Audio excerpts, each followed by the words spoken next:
Good morning बच्चों। आज हम लोग मसल फिजियोलॉजी में इसका लास्ट वाला पार्ट पढ़ेंगे। अभी तक हमने मसल कितने प्रकार के होते हैं, उनका बायोकेमिकल कंपोजिशन क्या होता है, मसल कॉन्ट्रैक्शन के स्टेप्स क्या होते हैं, कौन सी फिजियोलॉजी कौन सी बायोकेमिस्ट्री वहाँ काम करती है, ये सब हमने पढ़ लिया।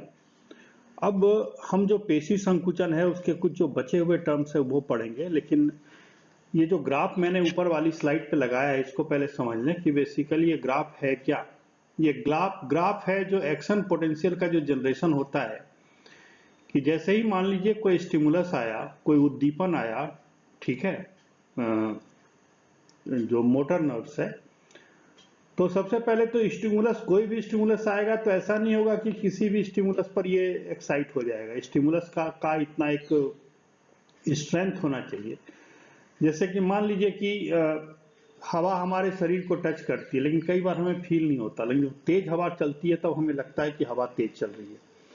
तो एक सर्टेन अमाउंट ऑफ स्टिमुलस होना चाहिए। उस स्टिमुलस या उद्दीपन के पश्चात क्या होता है कि फिर वहां पर जो डीपोलराइजेशन का वेव पहुंचता है, फिर वहां से क्या होता है, डीपोलराइजेशन के वेव में आप जानते हो कि सबसे पहले जो नॉर्मली जो मेम्ब्रेन होते हैं, उसके न्यूरल मेम्ब्रेन होते हैं या सार्कोलेमा होते हैं, वो पोलराइज स्टेट में होते हैं, मतलब उसमें पॉजिटिव चार्ज बाहर होता है, नेगेटिव चार्ज अंदर होता है। तो कोशिका के अंदर जो चार्ज होता है -70 है। जब डीपोलराइजेशन की क्रिया होती है, मतलब तेजी से सोडियम का इन्फ्लक्स अंदर आता है, तो सोडियम चूंकि पॉजिटिवली चार्ज आयन है, तो ये करीब करीब 20-30 मिलीवोल्ट प्लस में ये एक्शन पोटेंशियल चला जाता है। और एक्शन पोटेंशियल के बाद फिर क्या होता है, पीक पर आने के बाद फिर इसमें क्या होता है कि उसमें सोडियम चैनल बंद हो जाते हैं और अंदर के पोटेशियम चैनल जो होते हैं ना, वो बाहर निकलने लगते हैं, जिसकी वजह से फिर अंदर पॉजिटिव चार्ज की कमी हो जाती है और फिर रीपोलराइजेशन की क्रिया होती है। और फिर क्या होता है कि ये हाइपर पोलराइजेशन होता है, मतलब ये -70 से भी नीचे चला जाता है इसका जो इलेक्ट्रिकल वोल्टेज है। और ये जो कंडीशन है ना, ये रेस्टिंग फेज कहलाता है। रेस्टिंग फेज मतलब कि इस दौरान जो नर्व है वो दोबारा मसल्स को स्टिमुलाई नहीं दे सकता, उसको उद्दीपन नहीं दे सकता। और फिर क्या होता है कि जो नर्व स्टिमुलस है, उसी के आधार पर फिर मसल जो है वो साथ ही साथ ऐसे करके कॉन्ट्रैक्ट करता है। ये जो है ये इलेक्ट्रिकल कॉन्ट्रैक्शन है, मतलब इलेक्ट्रिकल फ्लो है ना, इलेक्ट्रिकल रिस्पॉन्स है। और ये मैकेनिकल रिस्पॉन्स है जो मसल कॉन्ट्रैक्शन का होता है। तो आगे चलिए कि देखिए, एक चीज होती है इसको बोलते हैं सिंगल फाइबर टेंशन। अगर एक ही मसल फाइबर टेंशन है तो होगा क्या कि एक तो प्रिंसिपल काम करता है, इसको हम कहते हैं ऑल और नन प्रिंसिपल। मतलब कोई भी एक मसल फाइबर है, मायोफाइब्रिल है, या तो वो कॉन्ट्रैक्ट करेगा, वो रिलैक्स करेगा, मतलब बीच के अवस्था में नहीं रहेगा, ऑल ऑफ द और द नन प्रिंसिपल। ये नर्व कंडक्शन में भी होता है। फिर जो टेंशन होता है किसी मसल फाइबर का, कितना लोड वो कैरी कर रहा है, टेंशन मतलब उससे कितना तनाव है, कितना खिंचाव है, वो डिपेंड इस पे करता है कि उसमें जो क्रॉस ब्रिजेज जो एक्टिन मायोसिन के बीच बने थे वो कितने हैं। और ये क्रॉस ब्रिजेज इस पे डिपेंड करेगा कि इसमें आपस में स्लाइड कितने दूर तक ये आपस में जो मायोसिन और फिलामेंट की जो स्लाइडिंग हुई है, तो कितने अंदर तक हुई है। जितने ज्यादा अंदर होंगे उसके बीच में क्रॉस ब्रिजेज ज्यादा बनेंगे, और जितने ज्यादा क्रॉस ब्रिजेज बनेंगे उतना ही ज्यादा उसका टेंशन होगा। और फ्रीक्वेंसी ऑफ स्टिमुलेशन की एक सेकंड में कितनी बार स्टिमुलस या उद्दीपन आ रहा है नर्व के जरिए, कितनी देर तक का स्टिमुलेशन है, इन सब के हिसाब से जो सिंगल मसल फाइबर का टेंशन डिपेंड करता है उस पर। इन्हीं सारे फैक्टर्स पर, इन्हीं सारे कारकों पर डिपेंड करता है। फिर होता है लेंथ और टेंशन रिलेशनशिप, कि टेंशन मतलब कितना वजन है मसल पे, कितना भार है, कितना जो एक न्यूटन का एक जो टेंशन है उस पर। और लेंथ क्या है कि हो सकता है कि एक ही लेंथ पर अलग अलग टेंशन हो, या एक ही टेंशन पर अलग अलग मसल के लेंथ हो। ये डिपेंड करता है कि पाइवोटल क्रॉस ब्रिजेस जो होते हैं वो कितना ज्यादा थिक और थिन फाइबर के बीच में ओवरलैप है, और जो ऑप्टिमम ओवरलैप है वो करीब करीब सबसे ज्यादा टेंशन का अमाउंट कैरी करता है। और नॉर्मल जो रेस्टिंग सार्कोमियर लेंथ है, ये ऑप्टिमम लेंथ के 75 to 130% होता है। मतलब जो नॉर्मल लेंथ के 25% या 30% कम या ज्यादा इसका लेंथ हो सकता है स्लाइडिंग के द्वारा। फिर मोटर यूनिट क्या होते हैं? मोटर यूनिट जो होता है ये मसल कॉन्ट्रैक्शन का सिंगल सबसे छोटी इकाई है। ये इसमें एक मोटर न्यूरॉन होंगे और उसके साथ जितने मसल्स फाइबर होंगे जिसको कि मोटर न्यूरॉन जाकर के इनर्वेट करता है। तो यहाँ देखिए, ये यहाँ से आप देखिए कि दो मोटर न्यूरॉन निकल रहे हैं। एक मोटर न्यूरॉन ये है, दूसरा मोटर न्यूरॉन ये है। दोनों मोटर न्यूरॉन अलग अलग मायोफाइब्रिल्स को या अलग अलग फाइबर्स को जाकर के इनर्वेट कर रहे हैं, वहां जाकर के लग रहे हैं। तो इस प्रकार से यहाँ पर क्या हुआ कि एक जो मोटर यूनिट 2 जिसको कर रहा है, मतलब इन तीनों के साथ अगर मोटर यूनिट 2 लगा हुआ है तो एक मोटर यूनिट ये हो गया और दूसरा मोटर यूनिट ये हो गया जो यहाँ पर दिखाई दे रहा है।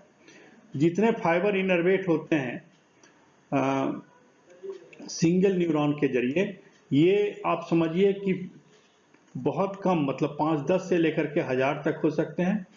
और जितने कम फाइबर है ना, जितने कम फाइबर किसी मोटर न्यूरॉन से लगेंगे उतना जो उसका मूवमेंट है फाइनर हो। जैसे उंगलियों का मूवमेंट है, हम जब लिखते हैं तो उसमें काफी फाइनर मूवमेंट की आवश्यकता पड़ती है। तो इसमें क्या होता है कि जो नर्व फाइबर जो इन्वॉल्व होते हैं वो सिंगल मोटर यूनिट के साथ बहुत कम वहां पर मोटर फाइबर्स उसमें इन्वॉल्व होता है। और इसीलिए होता है क्या कि बहुत फाइनिंग ट्यूनिंग होती है, फाइनली आप मसल को घुमा सकते हैं, जो फाइन वर्क करने के लिए मसल्स का मूवमेंट हो सकता है। यहाँ भी वही है कि यहाँ देखिए 3 मोटर यूनिट है, 1 2 3, और तीनों अलग अलग नर्व्स को कर रहे हैं।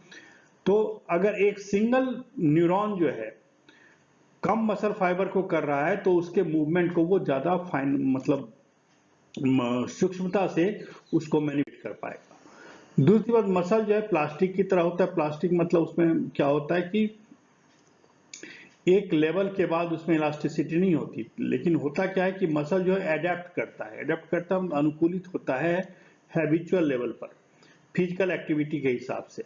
फिजिकल एक्टिविटी के हिसाब से क्या होता है, एक कंडीशन होता है इनएक्टिविटी की, फिर एक होता है कि आप एक्टिविटी आपने चालू करी।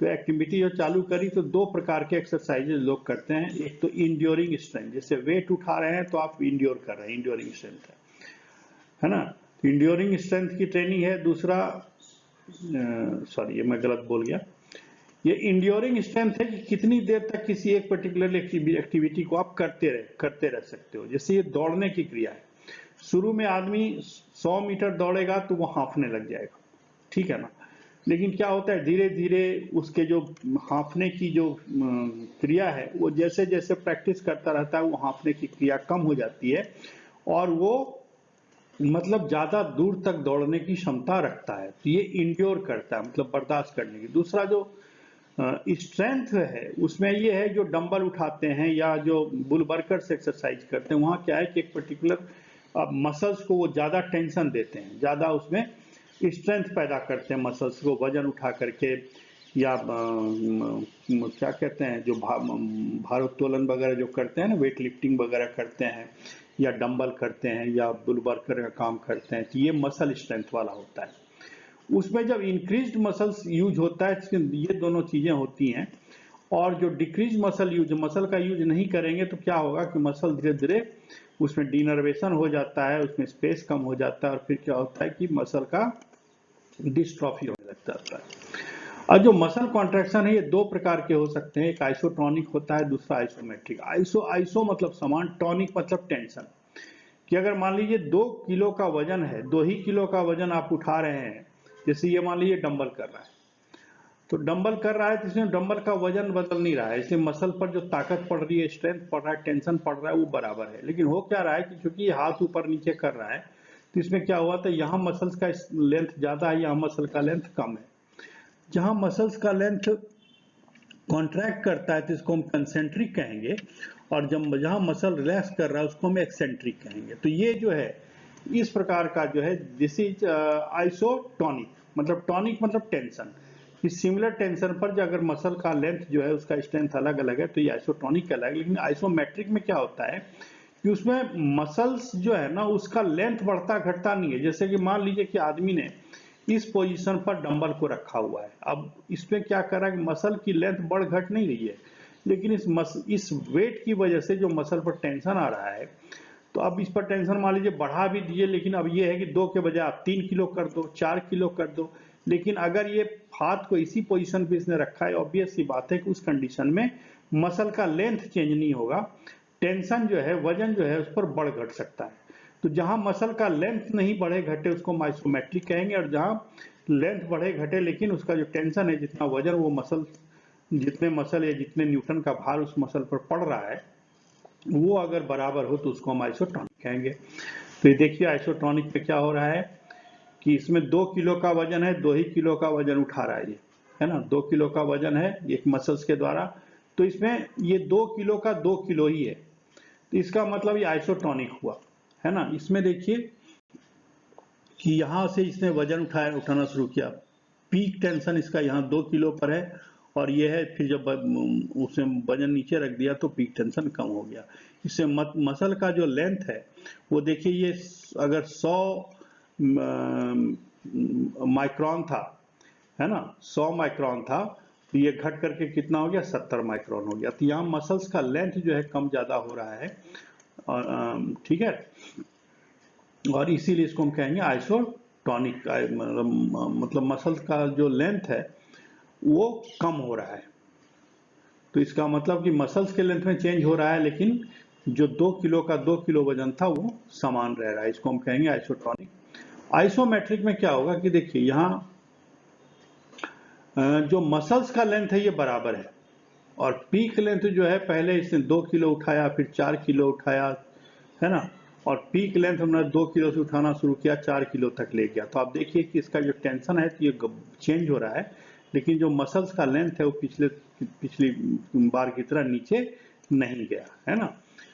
तो ये कहलाया। अब देखिए मसल ट्विच जो होता है उसमें क्या होता है कि सबसे पहले मान लीजिए यहाँ पर स्टिमुलस आया, तो उसके एक फेज होता है इसको लेटेंट फेज, ये लैग फेज कहते हैं।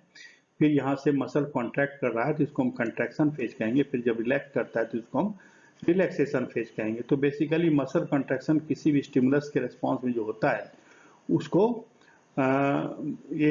उसको हम 3 फेज में बांट सकते हैं, और ये इस 3 फेज में बांटने की क्रिया जो ट्विच उठता है मसल्स में, बेसिकली जब हम इसका एक ग्राफिकली हम मसल कॉन्ट्रैक्शन को देखते हैं, है ना, मायोग्राफ पे, तो उस समय जैसे ही हम झटका देते हैं बिजली का, जैसे करंट देते हैं, तैसे मसल में एक प्रकार का ट्विच उठता है, तो ग्राफ इस प्रकार से उठता है। इसको हम 3 फेज में बांट सकते हैं, लैग या लेटेंट फेज, कॉन्ट्रैक्शन फेज और रिलैक्सेशन फेज। इसमें जो एनर्जी सोर्स होता है एटीपी होता है, एटीपी का संरचना हम आपको बता चुके हैं। या फिर क्या होता है कि इसमें क्रिएटिन होता है। क्रिएटिन क्या होता है कि ये भी एटीपी को स्टोर करता है, तो पहले क्रिएटिन और फॉस्फेट मिलकर क्रिएटिन फॉस्फेट बनेंगे, और फिर जब मसल्स को यूज करना होगा तो क्रिएटिन फॉस्फेट जो है वो एटीपी दे देगा, और फिर ये क्रिएटिन में बदल जाएगा। तो एटीपी अलग हो गया क्रिएटिन से, तो क्रिएटिन हो गया। तो ये दो प्रकार के मॉलिक्यूल जो हैं हमारे मसल्स में, जो एनर्जी मॉलिक्यूल का काम करते हैं, एनर्जी करेंसी का काम करते हैं, ठीक है। जो मसल फैटीग होता है कि किसी काम को आप लगातार करते रहते हो ना, जैसे कि मान लीजिए कपड़ा धो रहे हैं, या हाथ आपका बार बार चल रहा है, या किसी काम को आप आटा ही गूंद रहा है कोई, बहुत देर से लगा रहा है, तो क्या होता है कंधे में, हाथ में एक बार दर्द होने की क्रिया जो मसल फैटीग हो जाती है, थकान हो जाती है। और फैटीग होना मतलब क्या होगा, फिर उसको आगे काम करने की इच्छा नहीं होगी। तो muscle can no longer perform और रिक्वायर एक्टिविटी, कि जितनी तेजी से मसल्स को काम करना चाहिए, जिस स्ट्रेंथ जिस टोनिसिटी के साथ काम करना चाहिए, वो काम करना बंद कर देगा, या फिर ऐसी स्थिति आ जाएगी कि मसल काम ही करना बंद कर देगा। ये कब कब होता है, जब मेटाबॉलिक रिजर्व खत्म हो जाता है, मतलब वहां पर ग्लूकोज या ग्लाइकोजन जो है ये खत्म हो गया, या तो सार्कोलेमा और सार्कोप्लाज्म रेटिकुलम में डैमेज होगा, जिसकी वजह से कि उसका एक्साइटेशन कॉन्ट्रैक्शन कपलिंग हो नहीं पा रही है। लो पीएच क्या होता क्या है कि जब मसल्स लगातार काम करते हैं तो वहां पर जो एटीपी है वो सारे के सारे मान लीजिए एग्जॉस्ट हो गए, और एग्जॉस्ट होने के बाद फिर क्या होता है कि अगर एरोबिक रेस्पिरेशन से एटीपी बनेगा तो उसमें थोड़ा टाइम लगता है। फिर क्या करता है कि जो मसल्स हैं वो एनएरोबिक क्रिया द्वारा, अनॉक्सी श्वसन के द्वारा एटीपी बनाने लगते हैं, और आपको पता है कि जब अनऑक्सीडेशन होता है तो उसमें बाय प्रोडक्ट के रूप में लैक्टिक एसिड आता है। तो ये लैक्टिक एसिड जब मसल्स में जम जाता है ना, तो उसमें क्या होता है, पीएच लो हो जाता है, जिसकी वजह से कि वहां पर मसल्स में दर्द होने लगता है, फैटिक का कंडीशन आता है, या मसल एग्जॉस्ट होने लगता है, पेन होने लगता है। तो दीज आर द फीचर्स और results of the muscle फैटिक।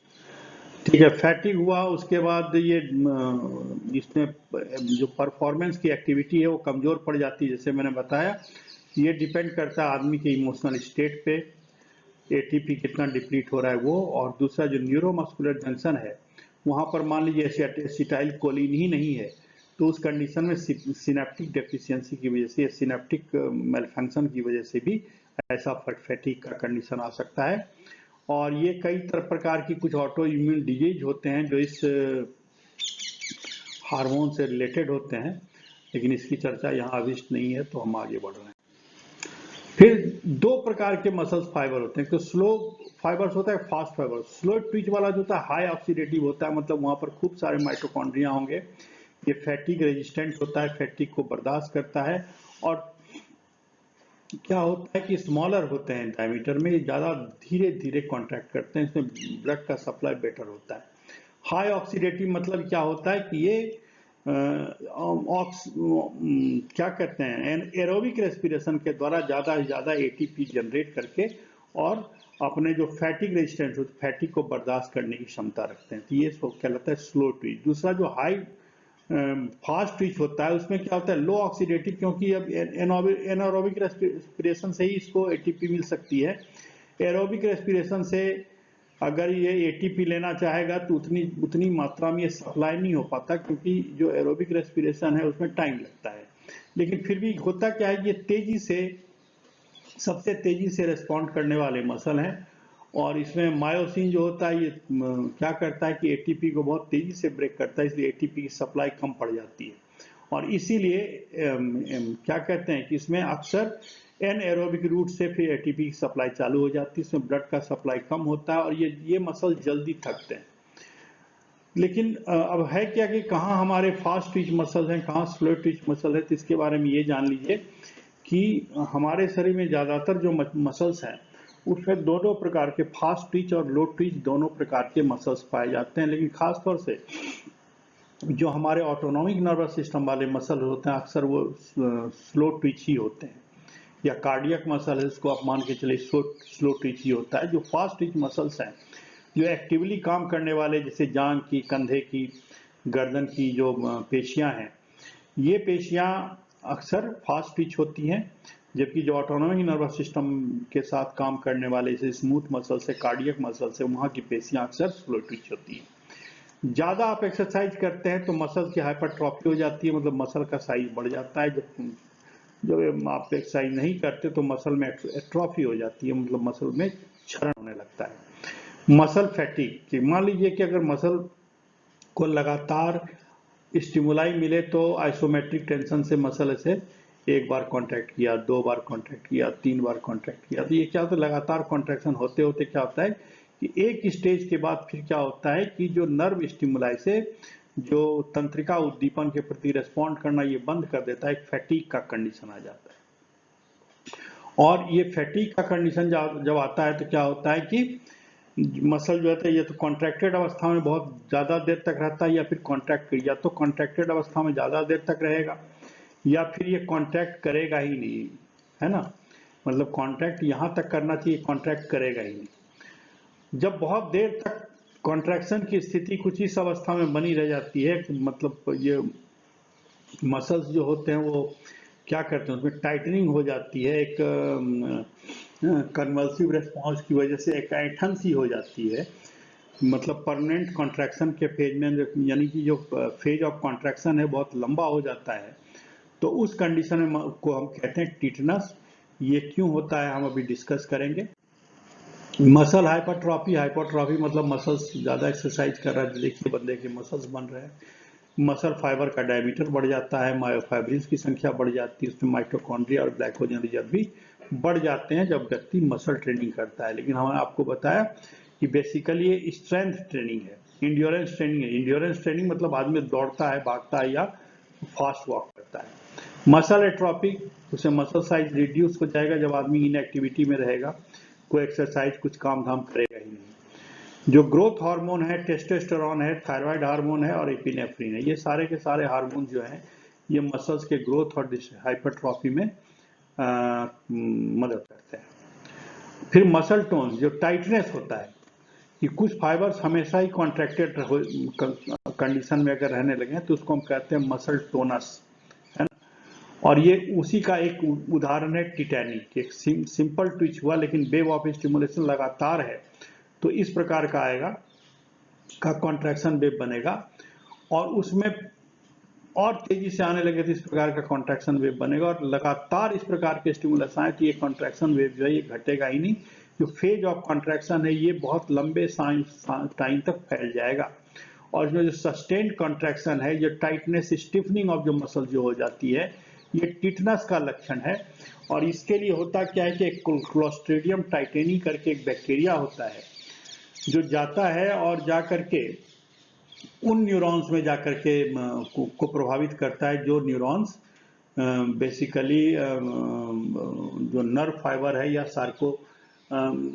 Sarcolemma से जाकर के जुड़ते थे, है ना। यानी कि पेशियों के साथ जुड़ने वाले जो नर्व फाइबर हैं उन पर जाकर के अटैक करता है। वहां क्या होता है कि उन नर्व फाइबर के साथ कुछ दूसरे न्यूरॉन्स ऐसे लगे होते हैं जो इनहिबिटरी न्यूरोट्रांसमीटर सीक्रेट करते हैं, जैसे मान लीजिए गाबा है, ग्लाइसिन वगैरह। ये क्या करते हैं कि वो उस नर्व के द्वारा मसल के लगातार कॉन्ट्रैक्शन को रोकते हैं। इनहिबिशन का काम मतलब रोकने का होता है। अब चूंकि जो इनहिबिशन करने वाले जो न्यूरॉन्स थे उसको जाके अटैक करता है ये जाकर के जो क्लोस्ट्रीडियम टिटेनाई, जिसकी वजह से क्या होता है कि जो मसल्स हैं, जहां मोटर एंड प्लेट है, जहां पर कि जो मोटर नर्व जुड़ रहा था मसल्स के साथ, मसल्स की पेशियों के साथ, मायोसाइट्स के साथ, वहां पर लगातार उद्दीपन आता रहता है। और लगातार उद्दीपन के कंडीशन में क्या होता है कि इसको कॉन्ट्रैक्ट करने का मौका नहीं मिलता और फिर मसल्स अल्टीमेटली थक जाता है और फिर एक स्टिफनी जकड़न की स्थिति आ जाती है। रिफ्रैक्टरी पीरियड क्या होता है? रिफ्रैक्टरी पीरियड वो होता है, वो मसल कॉन्ट्रैक्शन के बीच में एक रिफ्रैक्टरी पीरियड मतलब एक ऐसा समय आता है जिस काल में अगर आप दोबारा स्टिमुलस देंगे, दोबारा उद्दीपन देंगे, तब भी मसल कॉन्ट्रैक्ट नहीं करेगा। The brief period of time in muscle cell will not respond to stimulus, किसी भी उद्दीपन के प्रति मसल सेल जो रिस्पॉन्ड नहीं करेंगे, इसको हम रिफ्रैक्टरी पीरियड कहते हैं। तो ये दो प्रकार का होता है, ऐसे जो स्केलेटल मसल फाइबर है। अब यहाँ देखिए जो ब्लू वाला है ये जो है इलेक्ट्रिकल इंपल्स है ना। मतलब ये इलेक्ट्रिकल रिस्पॉन्स है, क्योंकि ये जो तंत्रिका तंत्र द्वारा या जो मोटर न्यूरॉन्स था उसके द्वारा जो स्टिमुलस आया था, तो आपने देखा था कि -70, अभी मैंने डीपोलराइजेशन वाला एक ग्राफ बताया था आपको पहले ही स्लाइड में, तो ये डीपोलराइज करके यहाँ चला गया। और जैसे ही ये ग्राफ डीपोलराइज मतलब पीक पर जाता है तो इस स्टिमुलस की वजह से यहाँ एक लैटेंट फेज के बाद, एक रिफ्रैक्टरी पीरियड के बाद क्या होता है कि एक मसल कॉन्ट्रैक्शन की क्रिया चालू हो जाती है। हृदय में क्या होता है कि हृदय में जो इस प्रकार का जो डीपोलराइजेशन का ग्राफ बनता है थोड़ा सस्टेन्ड ग्राफ होता है, और सस्टेन्ड ग्राफ होने की वजह से क्या होता है कि इसका जो कॉन्ट्रैक्शन फेज होता है ये भी लंबा होता है। तो आप देखिए कि यहाँ पर स्केलेटल मसल फाइबर में जो रिफ्रैक्टरी पीरियड होता है ये तो बहुत ही कम होता है। कम मतलब ये 5 से 10 सेकंड का होगा, ठीक है, 5 से 10 सेकंड का होगा। लेकिन जो ये कार्डियक मसल्स में है, यहाँ पर एक तो दो प्रकार के रिफ्रैक्टिव पीरियड है। एक तो एब्सोल्यूट रिफ्रैक्टिव पीरियड है जो यहाँ से यहाँ तक का है, इसके बीच में कोई दूसरा स्टिमुलस ये नहीं ले सकता। और दूसरा है रिलेटिव। रिलेटिव जो होता है वो जो है वो इसके हाइपरपोलराइजेशन की वजह से होता है। ये भी ये दो प्रकार के ARP और RRP कहलाते हैं। इसको अब आगे की क्लास में जाएंगे तो इसको और अच्छे से समझ पाएंगे।